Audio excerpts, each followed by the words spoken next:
ইরানের সঙ্গে জড়িত ২৯ জাহাজে মার্কিন নিষেধাজ্ঞা।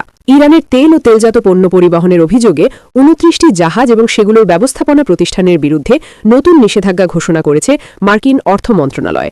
এসব জাহাজের মাধ্যমে শত শত মিলিয়ন ডলার মূল্যের ইরানি তেল পরিবহন করা হয়েছে বলে অভিযোগ করেছে ওয়াশিংটন। বৃহস্পতিবার ১৮ ডিসেম্বর ঘোষিত এই নিষেধাজ্ঞার আওতায় এক মিশরীয় ব্যবসায়ীও রয়েছেন। তার মালিকানাধীন বা সংশ্লিষ্ট কোম্পানিগুলোর সঙ্গে এই ২৯টি ট্যাঙ্কারের মধ্যে ৭টির যোগসূত্র রয়েছে।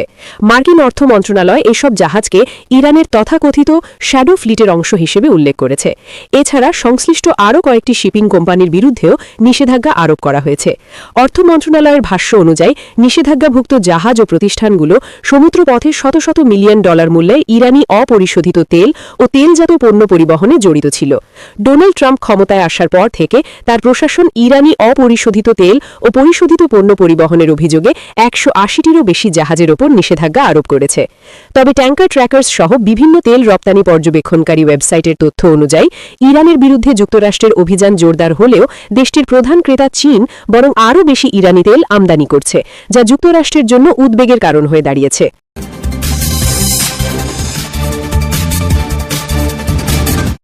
যুক্তরাষ্ট্র আগুন নিয়ে খেলছে, চীনের হুঁশিয়ারি। তাইওয়ানের কাছে যুক্তরাষ্ট্রের অস্ত্র বিক্রির প্রস্তাব অনুমোদনের তীব্র সমালোচনা করেছে চীন। দেশটির পররাষ্ট্র মন্ত্রণালয়ের মুখপাত্র গৌ জিয়াকুন বলেছেন, তাইওয়ান দ্বীপকে অস্ত্রসজ্জিত করা অব্যাহত রাখা মানে আগুন নিয়ে খেলা চালিয়ে যাওয়া। এই তৎপরতা তাইওয়ান প্রণালীর শান্তি ও স্থিতিশীলতার জন্য মারাত্মক পরিণতি ডেকে আনবে। মূলত এর মাধ্যমে ওয়াশিংটনকে সতর্ক করেন চীনা মুখপাত্র।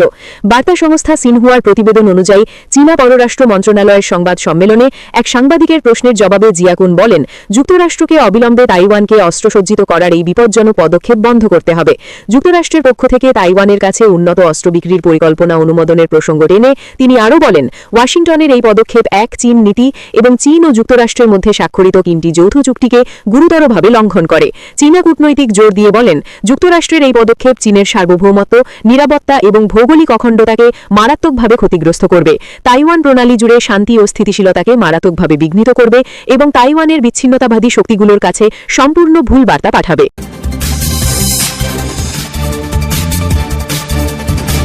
ভূমিকম্পে কেঁপে উঠল পাকিস্তান। খাইবার পাখতুনখোয়ায় মাঝারি মাত্রার ভূমিকম্প অনুভূত হয়েছে, যার কারণে দির ও চিত্রাল সহ বিভিন্ন এলাকায় মানুষ আতঙ্কিত হয়ে কিছু সময়ের জন্য বাড়ি ও ভবন ছাড়তে বাধ্য হয়েছেন।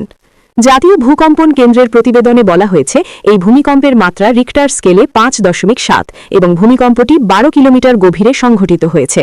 এর ফলে বিস্তৃত এলাকায় কম্পনের অনুভূতি তৈরি হয়েছে। ভূমিকম্পের কেন্দ্রস্থল আফগানিস্তানের হিন্দুকুশ অঞ্চলে ছিল, যা প্রায়ই টেকটনিক প্লেটের চলাচলের কারণে ভূমিকম্পে সক্রিয়। ক্ষতিগ্রস্ত এলাকায় স্থানীয়রা কয়েক সেকেন্ড ধরে কম্পনের অনুভূতি পাওয়ার কথা জানিয়েছেন, তবে আপাতত কোনো হতাহতের খবর পাওয়া যায়নি।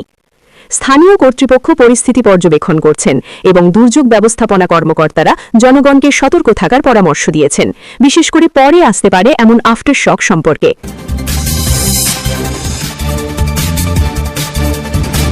মিশরের সঙ্গে $৩৫ বিলিয়ন গ্যাস চুক্তি ইসরায়েলের। মিশরের সঙ্গে $৩৫ বিলিয়ন বা $৩,৫০০ কোটি গ্যাস চুক্তি করেছে ইসরায়েল।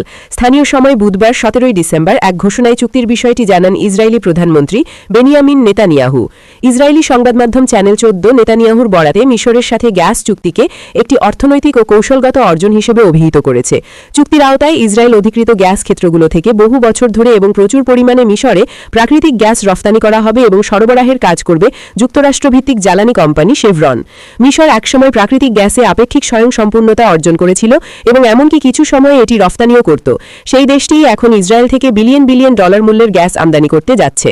ইসরায়েলি জ্বালানি মন্ত্রী এলি কোহেনের সাথে এক সংবাদ সম্মেলনে অংশ নিয়ে নেতানিয়াহু বলেন, এই চুক্তি আঞ্চলিক জ্বালানি শক্তি হিসেবে ইসরায়েলের অবস্থানকে অনেক বেশি শক্তিশালী করবে এবং আমাদের অঞ্চলের স্থিতিশীলতায় অবদান রাখবে। একই সঙ্গে এটি ইসরায়েলের অর্থনৈতিক জলসীমায় গ্যাস অনুসন্ধানে অন্যান্য কোম্পানিকে বিনিয়োগে উৎসাহিত করবে। বিষয়টির সঙ্গে সংশ্লিষ্ট এক ইসরায়েলি সূত্র জানিয়েছে, চুক্তিটির আনুষ্ঠানিক অনুমোদন কয়েক মাস ধরে ঝুলেছিল। শেষ পর্যন্ত যুক্তরাষ্ট্রের প্রেসিডেন্ট ডোনাল্ড ট্রাম্প প্রশাসনের চাপের মুখে ইসরায়েল এটি অনুমোদন দিতে বাধ্য হয়। তবে এই ঘোষণা নিয়ে এখনও মিশর সরকার আনুষ্ঠানিক কোনো প্রতিক্রিয়া জানায়নি। এদিকে প্রেসিডেন্ট ট্রাম্প আঞ্চলিক শান্তি উদ্যোগ এবং আব্রাহাম চুক্তির সম্প্রসারণের অংশ হিসেবে ইসরায়েলের প্রধানমন্ত্রী নেতানিয়াহু এবং মিশরের প্রেসিডেন্ট আবদেল ফাত্তাহ আল সিসির মধ্যে একটি বৈঠক আয়োজনের চেষ্টা করছেন। দেশ দুটির শীর্ষ নেতারা প্রায় ১০ বছর ধরে প্রকাশ্যে কোনো বৈঠকে অংশ নেননি। আরেকটি ইসরায়েলি সূত্র জানিয়েছে, মূলত নেতানিয়াহু ও সিসির সম্ভাব্য বৈঠকের পরিবেশ তৈরির অংশ হিসেবে গ্যাস চুক্তির ঘোষণাটি এলো। চলতি মাসের শেষ দিকে যুক্তরাষ্ট্র সফরে যাওয়ার কথা রয়েছে নেতানিয়াহুর। সেখানে তিনি ফ্লোরিডার মার অ্যালাগোতে প্রেসিডেন্ট ট্রাম্পের সঙ্গে বৈঠক করবেন। তথ্যসূত্র রয়টার্স।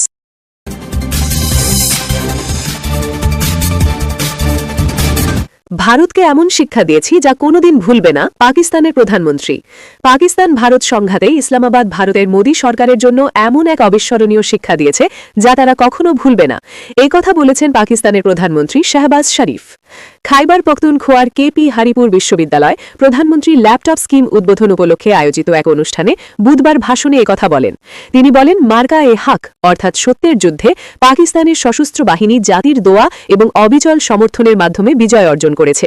দিল্লি থেকে মুম্বাই, ভারত এই পরাজয় কখনো ভুলবে না। ভারত ও পাকিস্তানের মধ্যে মে মাসে যুদ্ধ শুরু হয়। পাকিস্তানের দাবি, তখন অবৈধভাবে অধিকৃত জম্মু এবং কাশ্মীরে পর্যটকদের ওপর হামলার পর কোনো উস্কানি ছাড়াই পাকিস্তানে আক্রমণ চালায় ভারত। নয়াদিল্লির দাবি, পেহেলগ্রামে ২৬ জন পর্যটক হত্যার ঘটনায় জড়িত সন্ত্রাসীরা পাকিস্তানি। এই অভিযোগ ইসলামাবাদ অস্বীকার করেছে এবং নিরপেক্ষ তদন্তে অংশ নিতে ভারতকে আহ্বান জানিয়েছে।